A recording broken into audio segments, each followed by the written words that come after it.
Shalom Alaikum. Perkenalkan, saya Grace Deponto, ditugaskan sebagai bendahara Pukadnas, juga sebagai anggota Pukat Kams, akan membawakan renungan Pukadnas, berbagi kasih, sebarkan harapan. Dengan tema yang saya angkat dari tema APP 2024, yaitu mengembangkan ekonomi ekologis.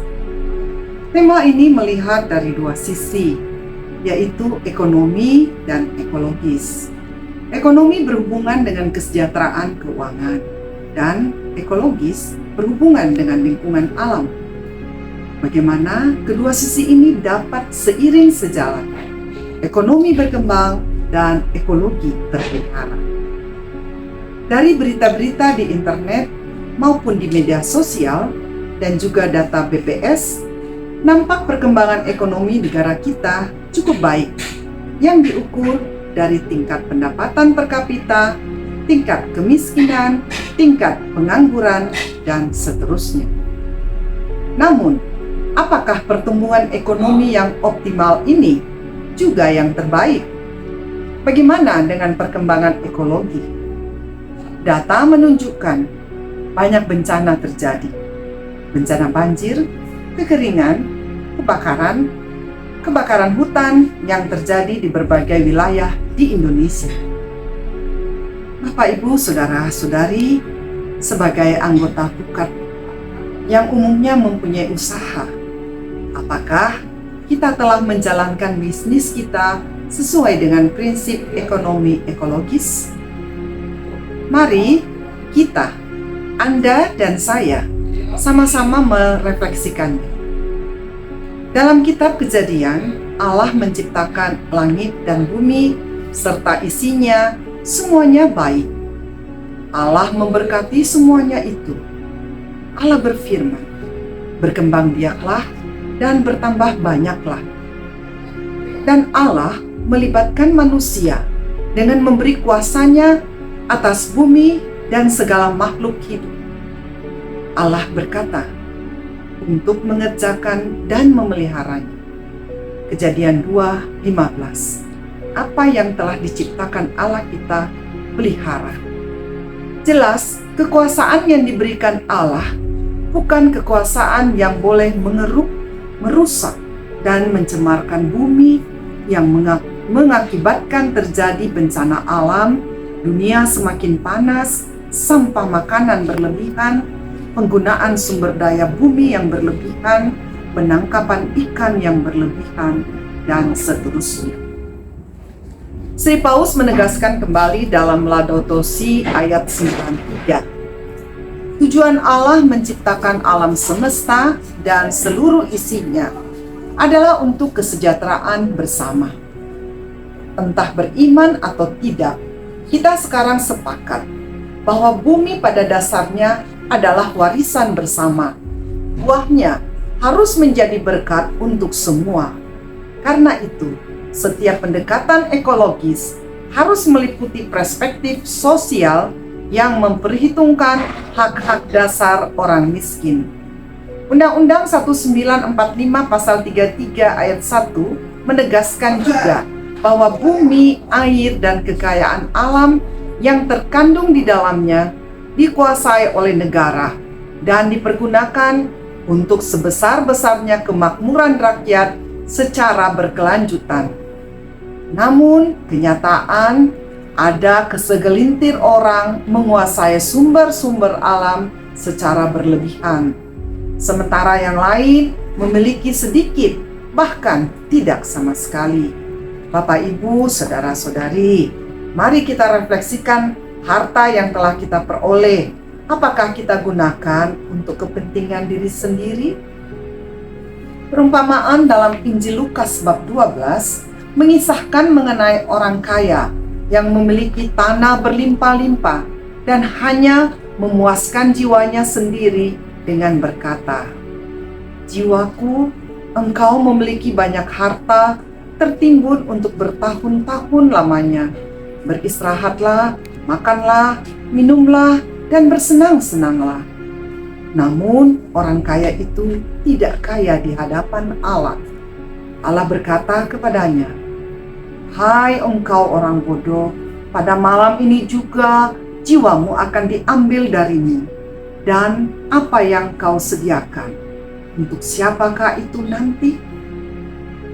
Bapak, Ibu, Saudara-saudari, bagaimana pula dengan harta yang kita peroleh? Apakah itu hasil usaha kerja keras kita?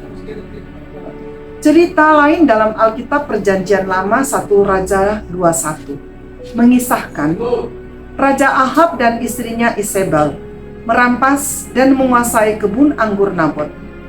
Tanah milik pusaka keluarga Nabot diinginkan oleh Raja Ahab, namun Nabot menolak.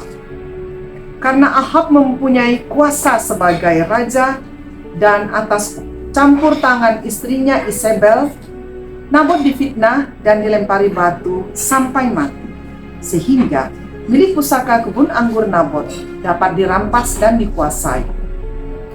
Cerita ini bukan hanya cerita di Alkitab, namun terjadi juga di sekitar kita di masa sekarang ini. Bapak, Ibu, Saudara-saudari, apakah yang kita cari di dunia ini? Menjadi kaya dan berkuasa? Atau kita ingin memperoleh keselamatan jiwa dengan bekerja dan berbagi untuk kesejahteraan bersama dengan sesama? Dalam Injil Lukas 16 dikisahkan orang kaya dan Lazarus yang miskin. Perilaku orang kaya di dunia selalu berpakaian bagus dan setiap hari bersukaria dalam kemewahan. Sedangkan Lazarus badannya penuh borok, kelaparan, dan ingin menghilangkan laparnya dengan apa yang jatuh dari meja orang kaya. Akhirnya keduanya mati, dan di alam kematian orang kaya melihat Lazarus di pangkuan Abraham, sedangkan ia sendiri menderita sengsara di alam maut. Baiklah, kita bermurah hati seperti Bapa yang penuh belas kasih. Injil Matius 20 mengisahkan kerajaan surga seumpama seorang milik kebun anggur yang pagi-pagi benar keluar mencari pekerja-pekerja untuk kebun anggurnya. Pemilik kebun anggur yang memberikan pekerjaan dan pekerjanya diberi upah sehari sedinar dengan tidak melihat waktu kerjanya. Semua diberi sedinar, baik yang masuk pertama maupun yang masuk terakhir. Ini memperlihatkan kemurahan Allah untuk semua orang yang datang kepadanya. Allah menawarkan keselamatan dengan upah sehari sedinar untuk semua pekerja. Semua merasakan kemurahan hati Allah. Kita tidak boleh iri atas kemurahan hati Allah. Semua diselamatkan seturut kehendak-Nya. Bapak, Ibu, mari di masa Prapaskah ini kita tingkatkan kehidupan beriman dengan mencontoh Yesus Kristus. Imanlah yang menggerakkan kita untuk bertindak. Iman dengan perbuatan-perbuatan, maka iman kita disempurnakan. Mari berbuat kebaikan dengan melakukan aksi nyata bagi sesama, berbagi kasih kepada mereka dengan hati yang ikhlas. Salah satu yang bisa dilakukan seperti memberi pelatihan dan bantuan dana agar mereka bisa bekerja dan mendapatkan penghasilan dari pelatihan dan bantuan tersebut. Juga mengubah kebiasaan diri menjadi lebih baik dengan cara semakin sering berdoa dan melaksanakan puasa atau pantang.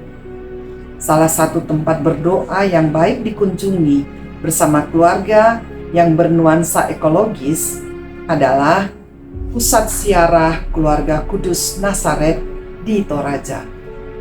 Di tempat ini kita dapat melakukan ibadah jalan salib ekologis. Semoga dengan berdoa, berpuasa, dan berbagi, kita semakin baik dari waktu ke waktu. Semoga Tuhan Yesus memberkati.